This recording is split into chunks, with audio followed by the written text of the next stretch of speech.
शेतकऱ्यांच्या मागण्यांसाठी प्रहार संघटना आक्रमक, मंत्रालयाबाहेर प्रहार संघटनेचं आंदोलन, आंदोलकांची पोलिसांकडून धरपकड. अजित पवारांनी सत्तेत राहून लुटमार केली, संजय राऊतांचा अजित पवारांवर घणाघात.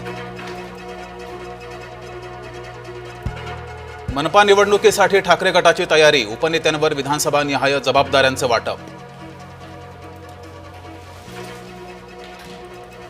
प्रदेशाध्यक्ष पदावरून राजीनामा देण्याचे जयंत पाटलांचे सूतोवाच, शशिकांत शिंदे, राजेश टोपेंसह अमोल कोल्हेंच्या नावाची चर्चा. शिवसेनेचा 19 जूनला 59वा वर्धापन दिन, वरळी डोम इथं शिवसेनेचा वर्धापन दिन होणार, तर ठाकरे गटाचा षण्मुखानंद सभागृहात वर्धापन दिन होणार. वैष्णवीचा दीर सुशील हगवणेला जामीन मंजूर, पोलिसांची दिशाभूल करून शस्त्र परवाना मिळवल्याचा आरोप, तर शशांक हगवणे निलेश चव्हाणला आज कोर्टात हजर करणार.